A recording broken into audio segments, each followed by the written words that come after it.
kita bangun sesuai dengan kekuatan dan kemampuan daerah. Bagaimana kita bisa kerja berpikir untuk kayak itu kalau kadang kantor kan kalian sudah lihat kantor ini situasi kayak apa? Nggak nyaman. Ya nggak nyaman kita, sama dengan kantor bupati. Setiap ulang tahun malu kita bawa tamu kemana kita mau bawa? Ayo. 14 tahun lebih sudah kita merdeka dari Lombok Barat. Masa kantor-kantor tidak mendiang? Pemerintah daerah Lombok Utara di bawah kepemimpinan Haji Johan Samsud dan Dani Carter di tahun 2022 ini mempercepat laju pembangunan di berbagai bidang sebagai bagian dari kebangkitan dan pemulihan setelah pandemi COVID-19 dan bencana gempa bumi yang melanda di pertengahan tahun 2018 lalu. Sejumlah pembangunan fisik guna menunjang pelayanan kepada masyarakat yang menjadi prioritas di tahun ini diantaranya pembangunan gedung kantor bupati di Kompleks Sekretariat Pemerintah Daerah di Kota Tanjung yang dimulai sejak Maret 2022 kini sudah rampung dan siap untuk ditempati. Sebagai pusat pemerintahan daerah Kabupaten Lombok Utara, gedung kantor Bupati Lombok Utara yang dibangun dengan dana sebesar 40 miliar rupiah dari APBD tahun 2022 kini telah berdiri megah dengan konstruksi lantai 2 dibalut warna putih yang elegan. Gedung kantor bupati itu juga akan menjadi ikon pemerintah daerah Lombok Utara setelah 14 tahun berdiri definitif menjadi daerah otonomi baru. Gedung kantor bupati itu juga kedepannya akan dihiasi landscape yang asri, diintegrasikan dengan sejumlah bangunan gedung kantor organisasi perangkat daerah, serta gedung kantor sekretariat Dewan Perwakilan Rakyat Daerah guna mendekatkan pelayanan kepada masyarakat. Pada tahun 2022 ini, ada program prioritas yang telah dilaksanakan dari Dinas PU PRPKP Kabupaten Lombok Utara. Di antaranya yang pertama pembangunan kantor bupati yang menelan anggaran sebesar lebih kurang 45 miliar yang dibagi dalam dua komponen pekerjaan. Yang pertama pekerjaan konstruksinya senilai 43 miliar lebih dan pengawasan dengan sistem manajemen konstruksi sebesar 1,2 miliar. Nah, hingga saat ini progres pembangunan kantor bupati secara fisik sudah hampir mencapai 100%. Lebih tepatnya di angka 99%. Tinggal beberapa komponen-komponen kecil yang dikerjakan seperti pembersihan, kemudian di landscape-nya itu pemasangan tiang lampu jalan. Nah, tinggal beberapa komponen kecil saja untuk memenuhi angka 100% fisik daripada progres kantor bupati. Progresnya itu hampir mencapai 100%. Dan kami tetap meyakini bahwa sebelum tanggal 19 Desember 2022 ini fisik daripada pembangunan kantor bupati ini sudah tuntas. Selain membangun gedung kantor bupati, pemerintah daerah Lombok Utara bersama Balai Pelaksana Jalan Nasional di tahun 2022 ini juga turut mempercepat progres pelebaran jalan nasional sepanjang 42 km yang melintasi jalur Kecamatan Tanjung hingga jalur jalan perbatasan Lombok Utara dengan Kabupaten Lombok Timur di wilayah Sambi Elen, Kecamatan Bayan. Pelebaran jalan nasional yang melintasi Kota Tanjung secara khusus dikonsep RDTR dan RT/RW menjadi jalur 2 yang melintasi Kota Tanjung dari Jalan Jembatan Kalisokong hingga jalur jalan di Desa Jenggala. Hal itu dilakukan untuk memberi ruang mobilitas lalu lintas yang lebih luas bagi masyarakat. Di samping itu juga untuk memperindah estetika landscape perkotaan di Tanjung sebagai ibu kota kabupaten yang pembangunannya ditargetkan tuntas tahun 2023 mendatang. Saat ini proses rintisan pelebaran jalan di jalur Kota Tanjung tengah berlangsung. Warga pemilik lahan yang telah mendapatkan ganti rugi atas tanah mereka sedang melakukan pembongkaran bangunan dan dibangun ulang menyesuaikan jarak sepadan yang telah ditentukan pemerintah. Jadi selain pembangunan kantor bupati pada tahun 2022 ini juga ada program prioritas lainnya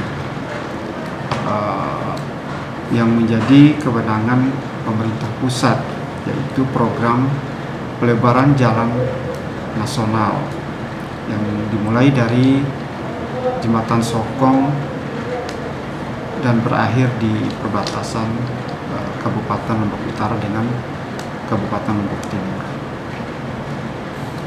Lebih kurang sepanjang 42 km. Nah, adapun progresnya hingga saat ini hasil koordinasi kami dengan Balai Pelaksana Jalan Nasional, di mana pada saat ini adalah tahapan pembebasan lahan. Tahapan pembebasan lahan ini juga hampir selesai, tinggal nanti dilakukan pembayaran kepada warga masyarakat yang memiliki bidang-bidang tanah tersebut. Jadi sesuai dengan rencana pelaksanaan Balai Pelaksana Jalan, bahwa pelaksanaan pelebaran jalan nasional ini dilakukan dengan kontrak multi-years 2 tahun, yaitu tahun 2022 ini dan tahun 2023. Kalau jalan negara ini jalan ya, itu pembangunan jalan itu kalau master plan-nya itu sudah diatur di dalam sudah diatur di dalam rencana detail tata ruang maupun RT/RW ya, rencana tata ruang wilayah itu sudah diatur di situ.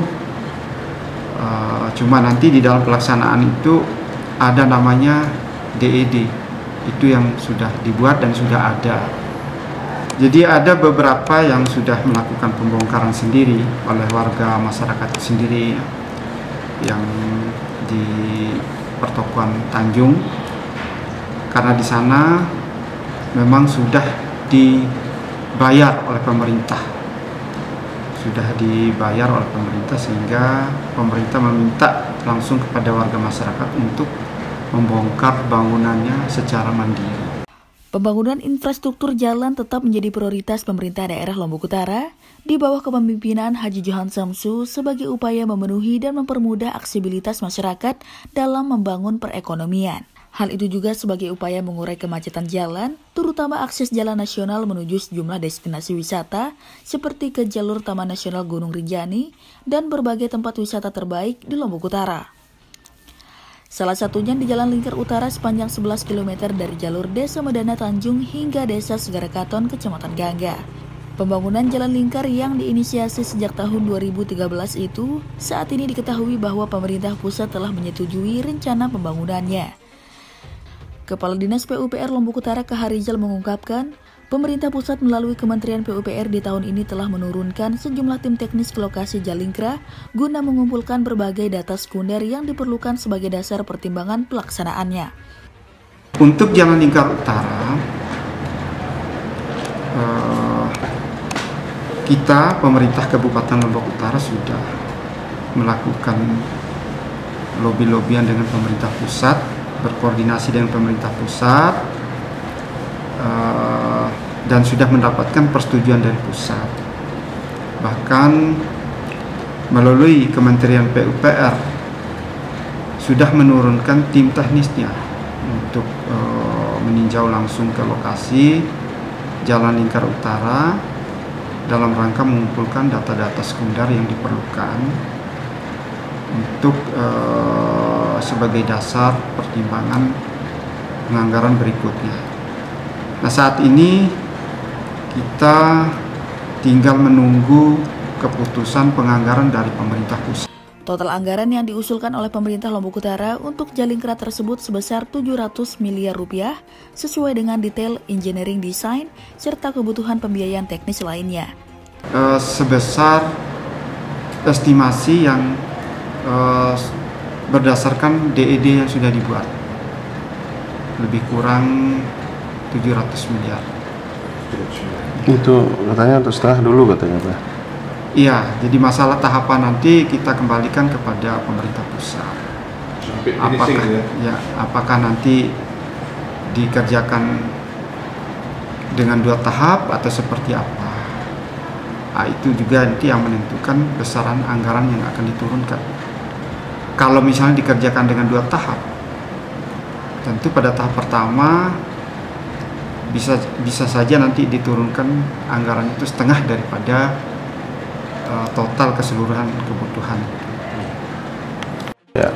Program kegiatan yang dilaksanakan pada Dinas PUPR PKP pada tahun anggaran 2022 ini diantaranya selain daripada program-program prioritas tadi, ada juga program yang lainnya seperti pembangunan atau peningkatan jalan kabupaten dan jalan desa.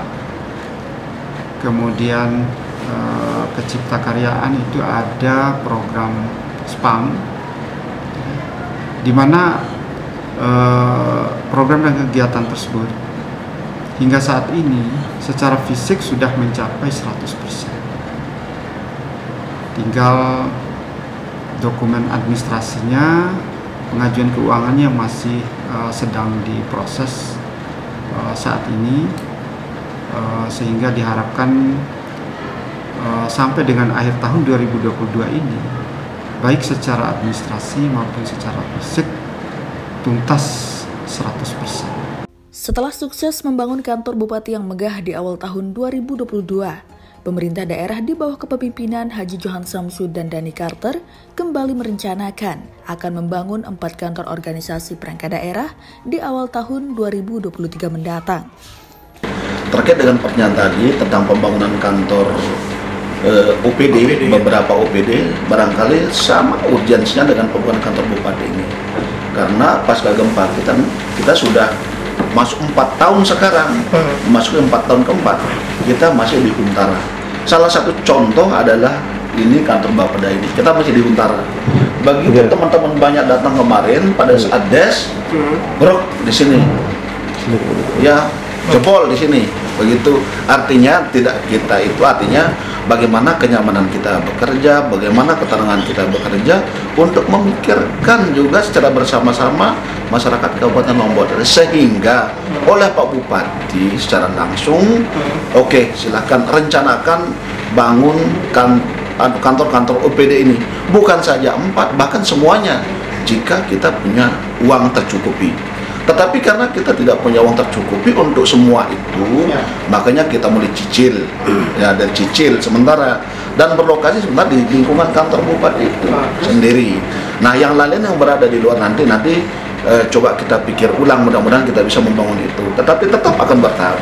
Yang selanjutnya, mudah-mudahan kita bisa dijanjikan oleh BNPB provinsi, BNPB pusat, bahwa ada 6 OPD yang akan kita janjikan dibangunkan, mudah-mudahan bisa terrealisasi pada tahun 2020 samaan dengan yang ini. Tetapi yang pasti ya, memang rencana awal kita bangun adalah sebenarnya 5, tapi kembali lagi keterbatasan anggaran, sehingga 2023 ini adalah 4 OPD ya, semestinya 5. Rencana awal sebenarnya yang 5 itu. Pembangunan 4 kantor OPD tersebut yang disebar di sejumlah lokasi di Kecamatan Tanjung dan Gangga sesuai perencanaan semula.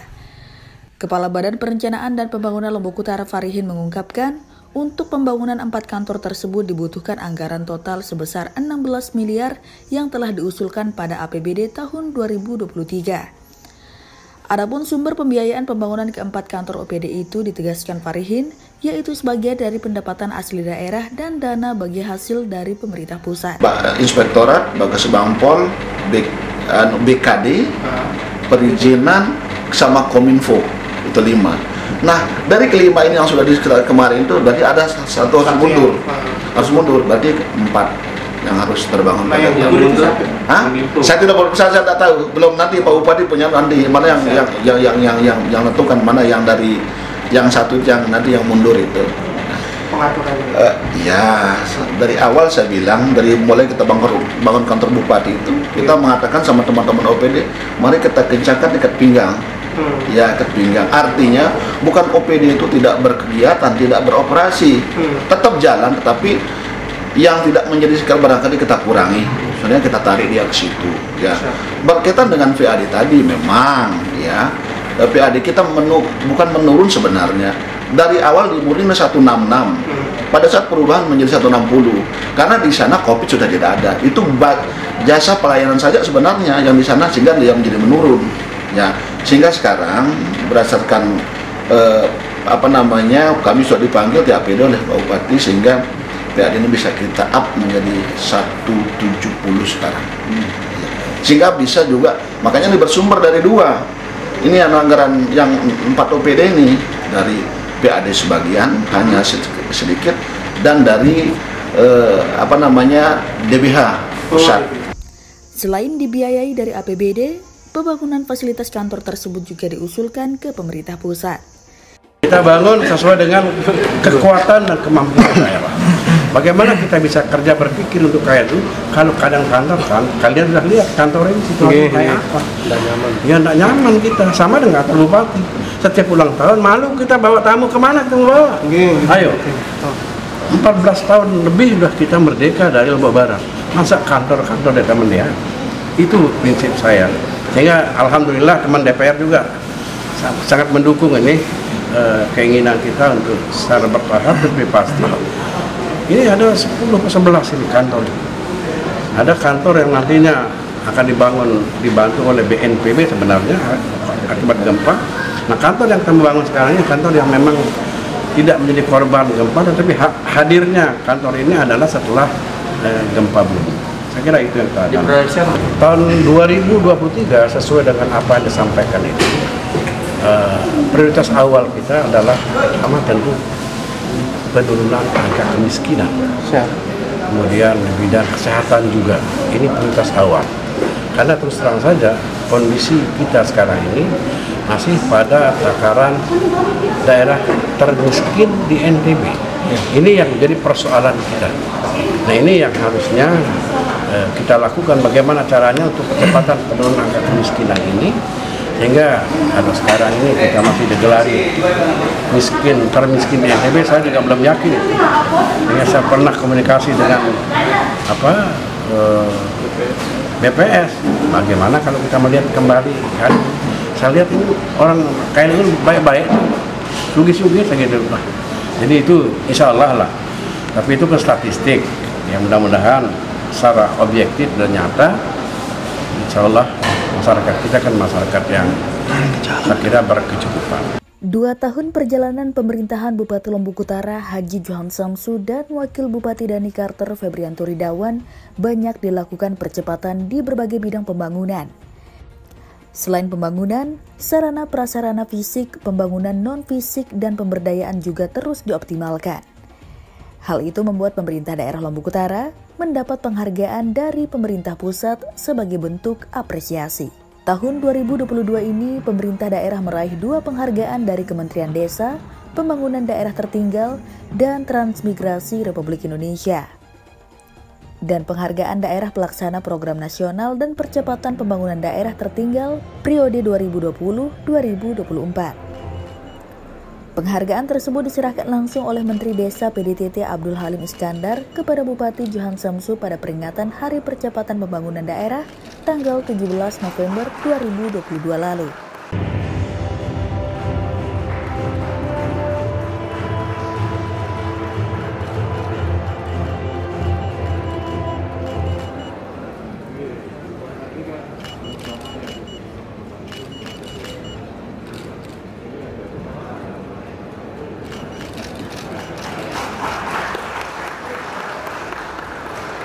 Kepala Dinas DP2 KBPMD Lombok Utara Hermanto menyebutkan penghargaan itu berdasarkan pencapaian 100% transformasi dana bergulir masyarakat eks program nasional pemberdayaan masyarakat era Presiden Susilo Bambang Yudhoyono tahun 2014 menjadi badan usaha milik bersama yang tengah digalakan oleh Kementerian Desa.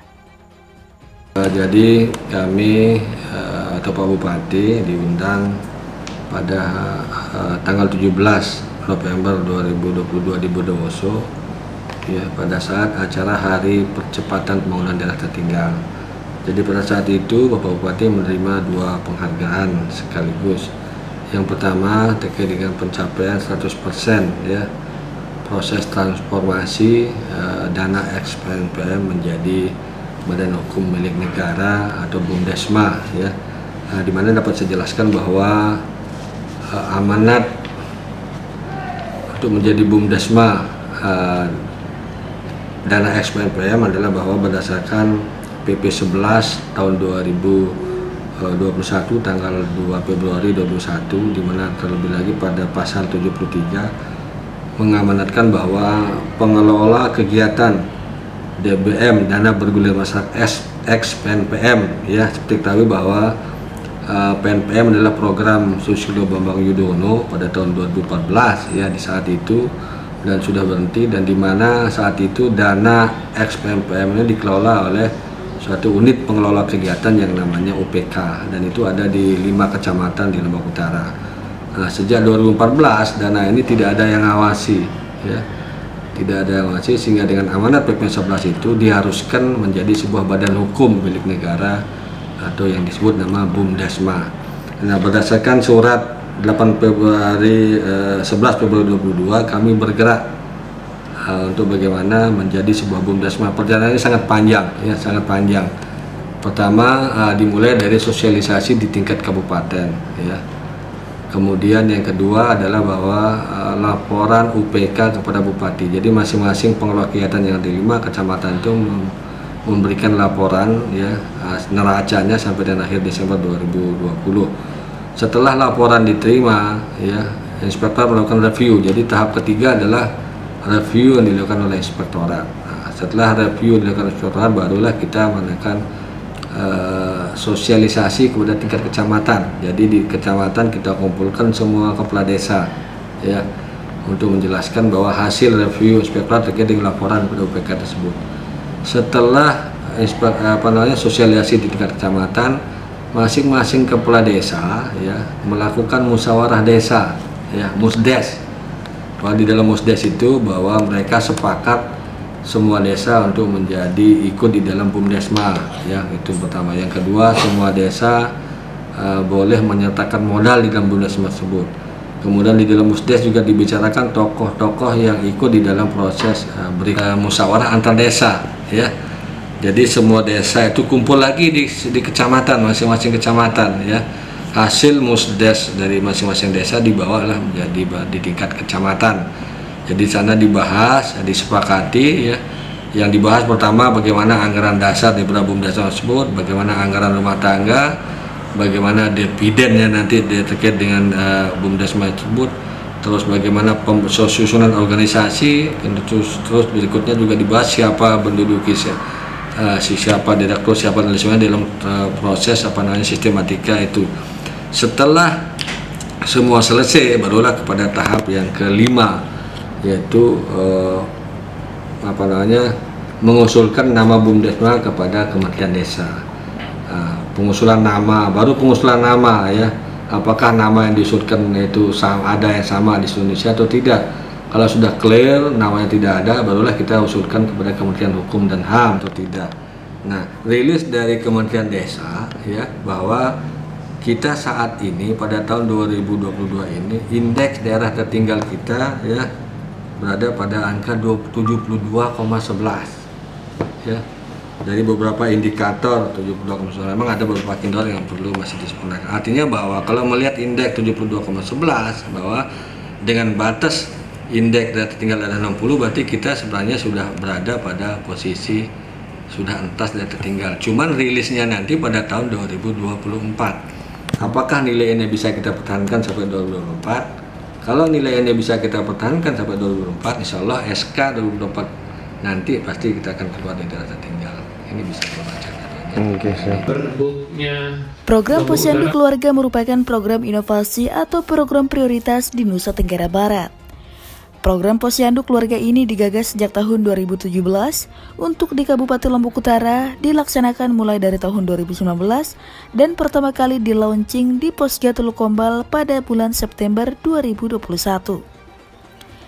Adapun sasaran daripada program Posyandu Keluarga tersebut yakni seperti ibu hamil, bayi, balita, remaja, usia produktif, dan lansia.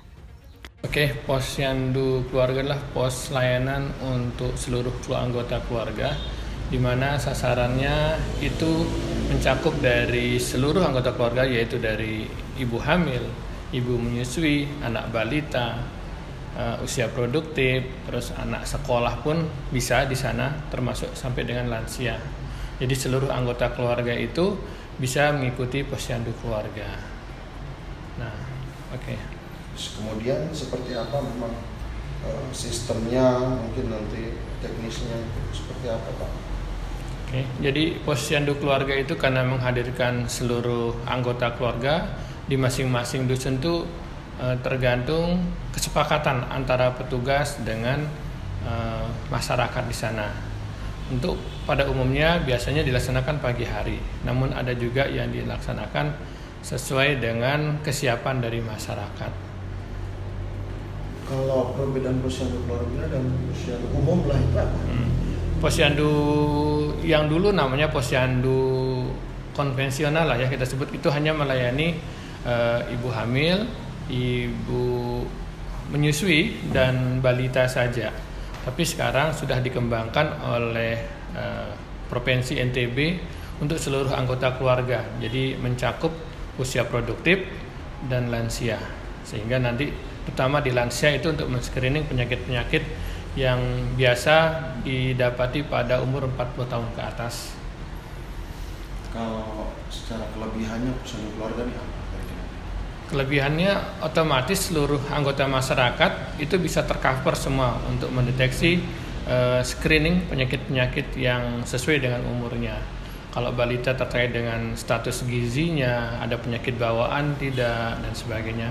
Usia produktif itu screening sama kayak lansia, apakah ada penyakit-penyakit menular atau penyakit tidak menular yang diidap, sehingga minimal dalam 1 tahun masyarakat itu kalau datang ke Posyandu dia ter-screening penyakit diabetes, kolesterol, asam urat, hipertensi, itulah minimal. Ya. Program Posyandu Keluarga ini memang berkaitan dalam penanganan stunting yang sangat strategis untuk penurunan angka stunting. Karena dari 5 sasaran untuk percepatan penurunan angka stunting ada pada program Posyandu Keluarga. Dengan Posyandu Keluarga ya memang kaitannya dalam penanganan stunting itu memang Posyandu Keluarga adalah tempat yang sangat strategis ya untuk penurunan angka stunting, karena dari 5 sasaran yang untuk percepatan penurunan stunting itu kan ada di Posyandu Keluarga. Nah di situ ada remajanya atau calon pengantinnya, kemudian ada ibu hamilnya, kemudian ada ibu pasca bersalinnya di situ. Ada badutanya, ada balitanya. Jadi memang tempatnya sasaran yang bisa kita jadikan tempat untuk penurunan angka stunting ada di sana. Jadi bisa ketemu dengan sasaran-sasaran itu ada. Harapannya dari 416 posyandu kita yang ada di Kabupaten Lombok Utara ini sesuai, kalau menurut catatannya sudah semuanya menjadi posyandu keluarga. Tapi harapan kita ya semua posyandu itu bisa melaksanakan tugas sebagai posyandu keluarga gitu. Karena ini menurut catatan teman-teman di lapangan belum semuanya posyandu kita walaupun namanya sudah posyandu keluarga tapi belum maksimal melaksanakan kegiatan seperti posyandu keluarga. Nah, permasalahannya sementara permasalahannya ya karena kita ini kan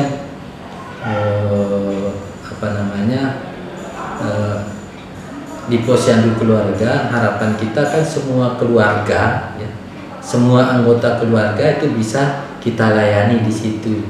Contoh, kalau sebelumnya kan di posyandu yang konvensional